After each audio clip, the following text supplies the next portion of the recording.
Hello students, in the previous video we started chapter 5, that is soil resources in India, where we learnt about the composition of soil, soil erosion and soil conservation. Today in this video we will learn about the alluvial soils. Major soil groups of India. India is a country of vast dimensions with varied conditions of geology, relief, climate and vegetation. Geology means study of the earth. Therefore, India has a large variety of soil groups distinctly different from each other by way of their origin, color, texture, fertility and chemical composition. Distinctly means clearly. So, India has a large number of soil groups clearly different from each other by the way of their origin, color, texture, fertility and chemical composition. Geologically, Indian soils can broadly be divided into two main groups. A. Soils of peninsular India and B. Soils of extra-peninsular India, that is northern plains. First, we will start with soils of peninsular India. Are those which have been formed by the decomposition of rocks in situ, that is directly from the underlying parent rocks. So, write down the meaning of decomposition of rocks. Decomposition of rocks means changes in the chemical constituents of rocks. And for this, temperature, moisture, wind, they are responsible. They cause physical breakup of rocks. In situ. Now, in situ means something exists in its natural state. So, in situ soils means formed where found. This term is very important. So remember, in situ soils means soils which are formed where they are found. They are transported and redeposited to a limited extent and are known as sedentary soils. Underline. So soils of peninsular India, they are known as sedentary soils. Now the second group.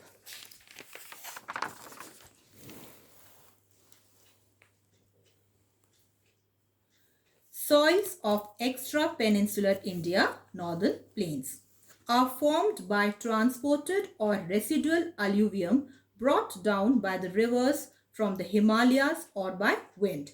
Alluvium means a deposit of clay, silt and sand brought down by the rivers.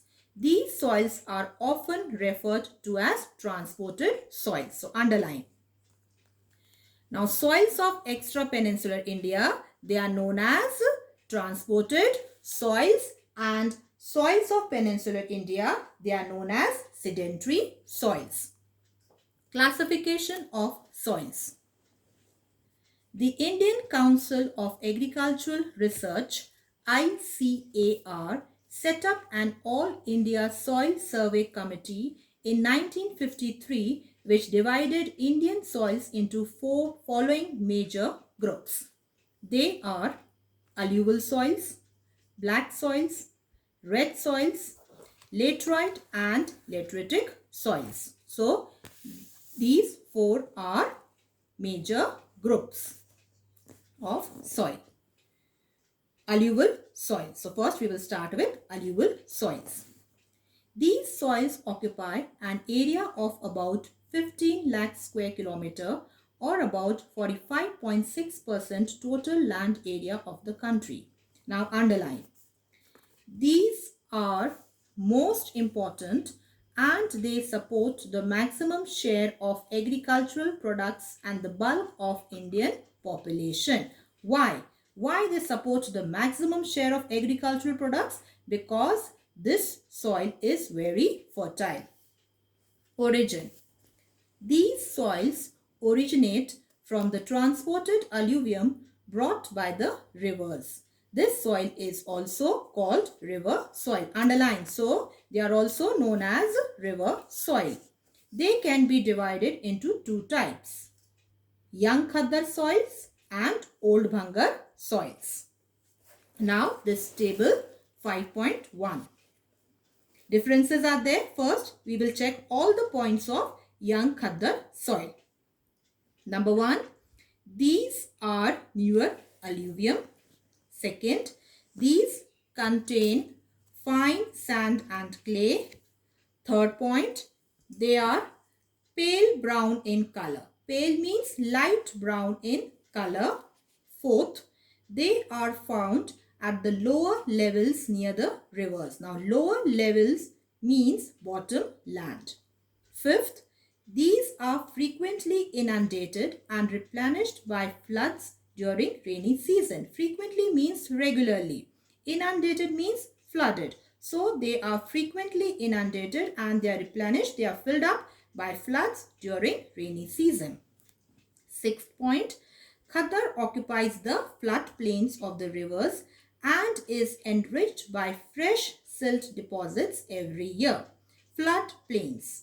Floodplains means flat area of land next to river or stream. So, Khaddar occupies the floodplains of the rivers and is enriched by fresh silt deposits. Silt means fine sand, clay carried by running water.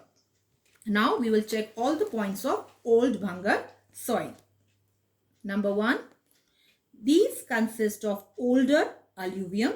Alluvial meaning alluvium means a deposit of clay, silt and sand brought down by the rivers. Second, these contain conker, pebbles and gravels. Third, they are darker in color and vary from light grey to ash grey. Vary means they differ. They differ from light grey to ash grey. Fourth point, they are found 30 meter above the flood level of rivers. Flood level means the height reached by a river beyond its normal limits. So, they are found 30 meter above the flood level of rivers. And last point is, they represent the riverine alluvium brought down by Satluj, Yamuna, Ghagra and other rivers of Indo-Gangetic plains. So this table is very important. Characteristics of alluvial soils. Number 1, these are transported or ex situ soils. Now ex situ soils means not formed where they are found. Second, these soils are coarsest in the upper section of the valley, medium in the middle and finest in the delta region. Delta means mouth of a river. Color, texture and composition. They are mostly light to dark in color depending on new or old alluvium. They are rich in potash and have humus, except in the alluvium of the Ganga Deltaic region, which is rich in humus but deficient in phosphorus and nitrogen. Fertility.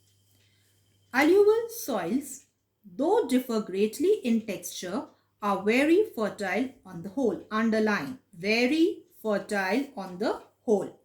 They respond well to irrigation and manuring. Irrigation means supply of water to land or crops by artificial means like wells, tube wells, canals, etc. So, they respond well to irrigation and manuring. They are very good for both Rabi and Kharif crops. Now, Rabi crops are like wheat, barley, jowar, gram. They are all Rabi crops. Rice, maize, jute, pulses, groundnut, they are all Kharif crops. Suitability to crops. These soils are suitable for wheat, sugarcane, rice, cotton and oilseeds. In the delta region, they are ideal for jute cultivation. So, alluvial soils, they are very good for both Rabi and Kharif crops. Areas, states. North India. Areas, vast tract of riverine alluvium of Satluj, Ganga and Brahmaputra plains. States in North India are Punjab, Haryana, Uttar Pradesh, Bihar, West Bengal and Assam. Now South India. Areas. In the Deccan coastal strip occupying deltas of Godavari, Krishna, Kaveri, Narmada and Tapti. States in South India are parts of Odisha and other regions. Now to understand the states, open the map given on page number 129 in your reader, figure 5.1. Now again I will read all the states, just check them. Now in North India, Punjab, Haryana, then Uttar Pradesh is there, Bihar, West Bengal and Assam. Now the states in South India having alluvial soils. Parts of Odisha and other regions. Now other regions are, can you see in your map? Other regions. Now all these areas, they have alluvial soil. Now open page number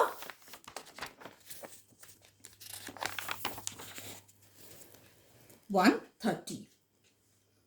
Difference between the alluvial soils of North and South India. Table 5.2. Alluvial soils of North India. First, we will check these 3 points. They are pale brown in color. Pale means light. So, alluvial soils of North India, they are of light brown color. Second, alluvial soils of North India consist of vast tract of riverine alluvium of Satluj, Ganga and Brahmaputra plains. And last point, they are suitable for wheat crop. Wheat crop means Ravi crops. Alluvial soils of South India. Alluvial soils of the Deccan coastal strip are non-porous, clay and dark in color as rivers of Deccan plateau flowing through black soil region carry the same to delta. So now alluvial soils of the Deccan coastal strip, they are non-porous. Non-porous means where water cannot pass. They are non-porous, clay and they are dark in color. Why dark in color? As rivers of Deccan plateau flowing through black soil region carry the same to delta. That is why they are of black color. They are of dark color. Second, these soils are called deltic alluvium. And third point, they are most suitable for rice crop. Rice crop means kharif crop. So your alluvial soils topic is over. Now I wind up for today. Thank you. Take care. Be safe.